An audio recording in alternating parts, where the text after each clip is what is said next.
have an old friend that we were just saying how long ago that we first met, the founder of the VA Connection, Belinda Sandor, on my show today. Welcome to the show, Belinda. Thank you. Thank you so much for having me. I'm excited to be here. And I'm so happy to have you because of who you are, what you do, your background, working. And when we say VA for the audience, I need to clarify we're talking virtual assistants here. Okay. Um, I believe it's an area that everybody needs to hear about. Um, and I first want to start out with now. So you are helping new VAs to start a business, but that's not always what you were doing. You found yourself in a position at almost 50 years old that caused you to strike out on your own. Do you just want to take a couple minutes and tell the audience about that? Yeah, absolutely. So I had a corporate background, 17 years, loved it, felt successful in it. And then my daughter was born about 22 years ago, and I started my own business, my business that was successful in many ways, but not financial. So I'm sliding into my 50th birthday and not anywhere near where I wanted to be or where I thought I would be, just based on how my life had gone so far. I was pretty much on track. And then at 50, where I found myself was getting divorced, selling my home because I hadn't been able to pay the mortgage for over a year. And when you have no money coming in, you don't pay your taxes, right? And your bills pile up. And I had 6 figures worth of debt. And I'm trying to figure it all out because I want to take care of my daughter. She's 9 years old at this point, and I didn't want to go back to corporate because it was never 9 to 5 for me. It was 9 to 6, 9 to 7, 9 to 8. And when kids are that age, there's this very small window when you're both awake at the same time. And so I didn't want to miss that. So I had been a secretary back in the dark ages in my 20s, and I really liked the work, and I felt like I was good at it. I typed quickly, and I liked to learn new things. And I thought, I'm going to try to go out on my own and do admin work for people. I wasn't even calling it virtual assistants. That was 13 years ago. I'd never heard of that. But I was able to start to bring on clients by telling everybody that I knew what I was up to. And my first client I got at the school bus stop. One of the dads said to me, "What's new?" And I said, "Well, this is what I'm thinking. I'm going to do this." And he had started a business 2 months before. I had no idea and was drowning in administrative details. So he hired me, and that was the beginning. And it just took off. It took off from there. And within a year, I turned it into a 6-figure business. Just me. People always say, "How many people did you have?" It was just me, at home, and loving the work, working with some really great clients, and able to turn the whole ship around, which I thought it was too late. I really did think it was too late, but now at 62, I don't think it's too late for anything. I really don't. Oh, that's so rewarding to hear because I feel the same way. It's never too late. And in the circles that I travel in, it's amazing some of the people that I even meet that they're just starting and they're in their 70s, and it's like, oh my goodness, I don't, I got to keep going at this thing. So yeah, so there you were, approaching 50, and you had to earn money, and you really dug your heels in and made that work. And I hope our audience hears that, and how much money you made in your first year. So it sounds to me like people really valued the service that you were providing them. They weren't haggling over, oh, I'll only pay you $10 an hour. Uh, No, no. I started out 13 years ago. I charged $50 an hour, and I get paid $90 an hour now. No mhm. problem. No problem. And as I've developed the VA connection and started to train virtual assistants, I have handed many, many of my clients off. I still have a handful, and they were happily paying $90 an hour and didn't want me to go away. I put them in very good hands, and they're all set now. But yes, and everyone's not a good fit for that fee structure, but that's okay because I had more than my share of work. Yeah. So uh, just touch lightly on this. the mindset, okay, you were very determined to make it work. You had to. What do you see now, maybe in some of your students now, of those people that aren't specifically in that type of position? They want to have a successful business, but it's not as imperative for them to be successful. How are things going? And do you see a difference in mindset with that? It's interesting. Yeah, yes, absolutely. There is a difference. I mean, and it's sort of this good news, bad news thing, because sometimes when people are in a situation like I was in, they get paralyzed by fear because there's nowhere to move, you know. But people also can not gain momentum when there's not pressure on them, you know. So I think the pressure actually served me very well. The thing to remember is that there's no convenient time to start a business. You know, there's just no convenient time to start a business, and it's not it's very simple to start a business, but it's not always easy because of the mindset, because of the stories we tell ourselves, and Mhm. because of the way that we get in our own way. Mhm. Yeah. Now, was there a problem with keeping boundaries? Now, you had a young daughter, and there were times I would assume that, like, this is my time with my daughter. What, did you have clients that, like, well, I just need this work done? And how did you resolve a boundary issue? Well, it's really very interesting because I've had on more than one occasion a virtual assistant say to me, I need some different clients. Can you help me with some different clients because they don't respect my boundaries? Here's the deal. That's your job. It's your job. They are not going to respect your boundaries. They're not even going to know what your boundaries are, right? Because it's not that you're not important to them. It's just that's just the way the world works, right? So what you want to do is be clear. So when I start with a new client, I have a welcome letter that outlines, when I'm at work, where they can, reach me, how they can reach me, all the things. And then I uphold the boundary. So if a client emails me at 7 o'clock at night and I'm at my desk and I decide I want to answer it, I have to think about what am I teaching him or her, right? What am I teaching them? And so those emails can wait until the morning, or you can schedule them to go out in the morning if you want to answer it right now. But you want to make sure that to the visible eye, your boundaries are clear. And people will absolutely, ask for things at the last minute. And for the most part, my clients really didn't do that. They just didn't operate that way. But when someone does do that, my answer is, I can handle that tomorrow morning at 10. Does that work for you? Mhm.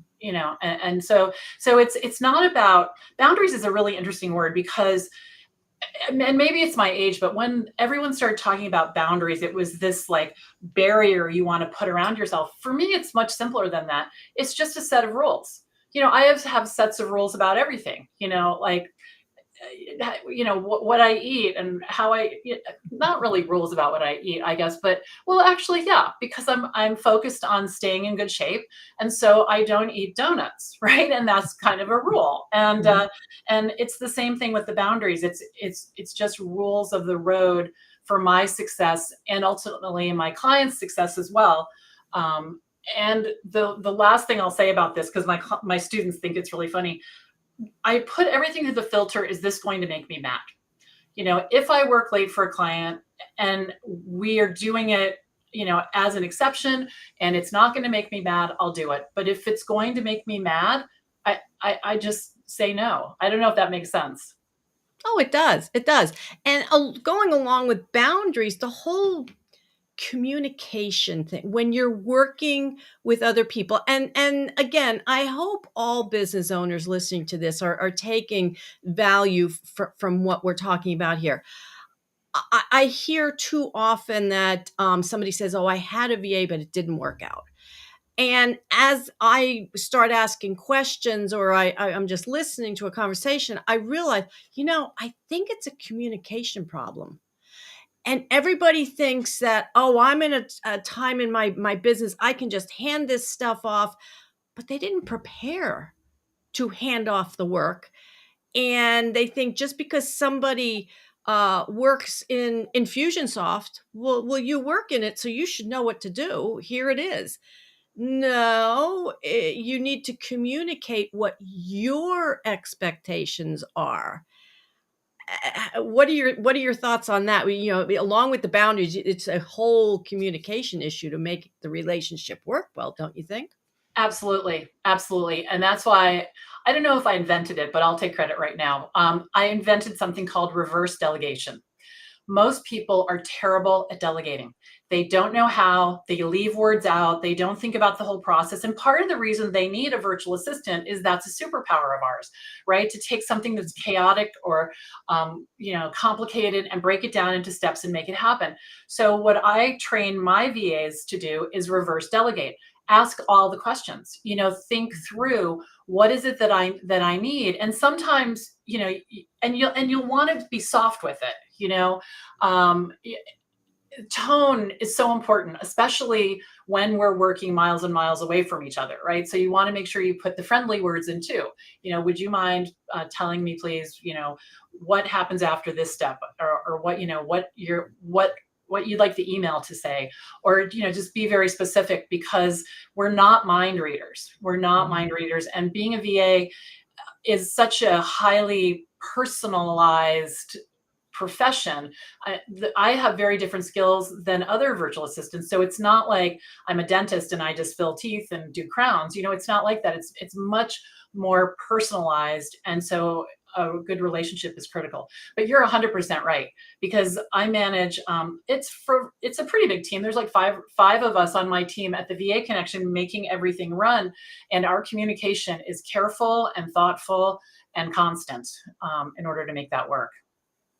Right, and I find when I was doing more of the implementation for clients, if besides writing an email, I would do videos explaining my thought pattern, because if you rely on just text messages, whether it's an email or a text message or whatever, things can be taken out of context. That's right. I don't know how many times I've spoken to people that in their business. I remember one was a website builder, and she said she only communicated, even to get a job, through email, because I had sent her a referral and I suggested she get the person on the phone. She had a few questions, and she responded that that's not how she works. And it's like, well, then you're losing sales if you rely on email. And again, both sides should Mhm. want to have a conversation. That's Um, right, that's right, and I have clients that I've worked with for over a decade, and I haven't talked to them in years, but the relationship, is very solid. The expectations mhm, are clear, and, and it's important the communication is important. Um, and sometimes, clients are I this is what I decided anyway. They're moving so fast, they forget to say thank you. And so it's important as the VA to insert that, and to not say, oh, they didn't thank me, I wonder if it was terrible, but to say, she must be moving at the speed of sound. I gave her exactly what she wanted. Awesome. So you have to do this sort of interpretation yourself sometimes yeah, as well. yeah.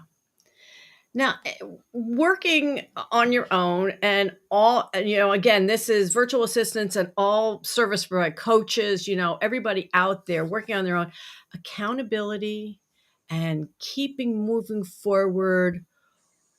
What is your philosophy on how to do that? Like, how to be self-reliant? Everybody wants somebody else to hold their hand and keep them moving forward, but it really comes down to ourselves. And what's your philosophy on really how to get there?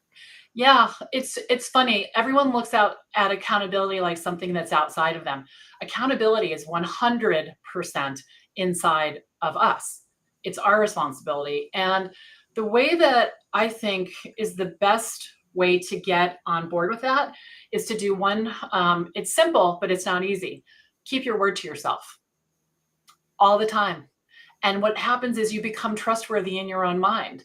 And so when you're faced with something that seems difficult or big, you have mounting evidence of your ability to carry this out. And so, if I say to myself, which I do, I'm going to write a new newsletter to go out every Monday morning. I start working on that the week before, and I hold myself accountable to that. And sometimes, and I have other people on my team that look at it and, do certain things with it. So I have a deadline. And it would be easy just to say, not this week, we'll use one from 2019, no big deal. But if I've made that commitment, I'll get up early, I'll go to bed late, I'll skip some activity, because the reward of keeping my word to myself, it builds over time, and it builds confidence. And so for people who are looking outside of themselves for accountability and getting things to happen, you can just stop because it's wasting time. Right. Yeah, and I've in the last few years, I am totally a believer of all that because trying accountability partners, yeah, that never worked. It's like, again, if I can't be accountable myself, I'm not going to be accountable to somebody else. Right. Well, sometimes I think that's okay because, for example, when I first started out, I started writing a newsletter and I had a coach and I didn't want to look bad, honestly. So I did my newsletter because I didn't want to look bad in front of him. So, if you can engage some of that, but no, he couldn't make me write a newsletter. Mhm. It's funny. It's kind of like, our kids. We have we I don't know how when we lose control over them, like the second they're born, whether they're sleeping or crying or eating or it's like I think the whole thing about it, I think it's an illusion, and I think it's the same with accountability that you do have to hold yourself accountable because no one really can. Yeah. I just had to jot this note down before it left my mind again is what do you suggest for really any service providers, how to balance their business building time and their client time? Again, okay, so if you keep your boundaries, you work, when you say you're going to work and don't be putting out fires out all the time. But how do you, I mean, balance that time? It's really not that hard. What you have to do is sit down and make a plan for what your business needs to move forward. So in my case, as a virtual assistant, my business needed for me to write a newsletter every other week. It needed me for me to attend an in-person networking event at least once a month. It needed me to check in with people that I was interested in staying in touch with, X number of times a month. And so I sat down and I made a plan, and then I execute the plan. And so you never want to be as a solo or an entrepreneur, any service provider. You don't want to be in a position where you have 30 minutes or an hour and you're trying to figure out what to do. You need to decide it ahead of time, put it on your schedule. And this is where keeping your word to yourself comes into place because it's much easier to do the client work than our own work, right? But Mhm. if we focus only on that and we're always in this like, urgent state of mind running around, our businesses, there's no way they can be successful. And consistency in activities like writing a newsletter is also critical because what's happening is when your newsletter list, your audience, your people see you consistently producing a result, it tells them that you're trustworthy, that you're in business for real, you're not fooling around. Where when we're not consistent and we don't work on our business, that's the impression that we give. Yeah. Oh, preaching to the choir. 'Cause I talk about, blocking out time, systems, processes. And so many business owners, when you say these words, they think, oh, it's going to constrain them too much. But they started a business because they wanted freedom and they don't realize that with that freedom comes. Yeah. Well, it's like this. If so, I had a friend who lost his car keys every time he used the car, and he didn't have a place to put his keys. And so finally, I put a basket by the front door and said, "Put your keys in here. Don't take them in, put them in your pocket. Take them out of the front door and put them right here." He didn't lose his keys again. It's the same kind of thing. It gives you freedom to be able to leave on time, and know where your keys are. And in business, it is exactly the same thing. And by building systems, you have the ability to improve your business and have that time freedom because you're never, I shouldn't say never, but you're rarely in a crisis. when you don't have the systems, you're pretty much always in a crisis. Mhm. Where's this? Where's that? Yeah. Right, right. Well, this has been a wonderful conversation, Belinda. If our audience wants to get in touch with you, what's the best way? I would say to visit my website.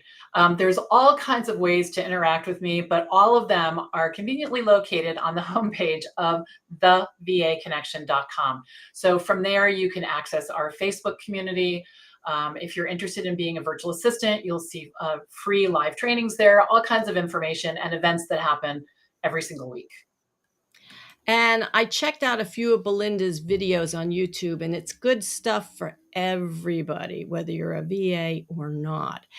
I do have one last question for you, Belinda, and this is about your business. Now, you've given us lots of tips and great information.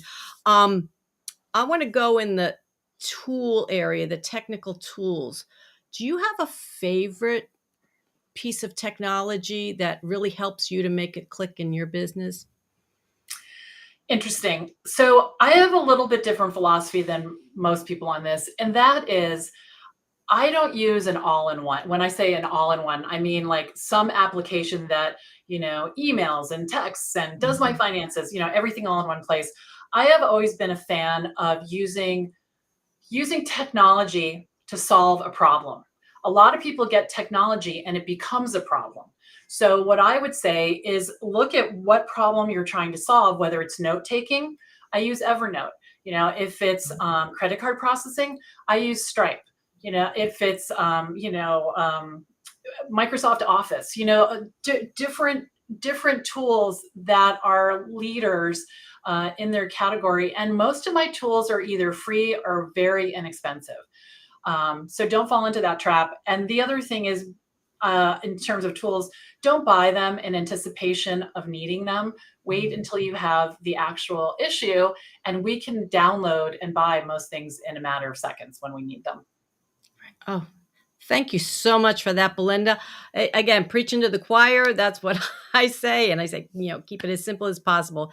Thank you so much, Belinda, for being here on Make It Click today.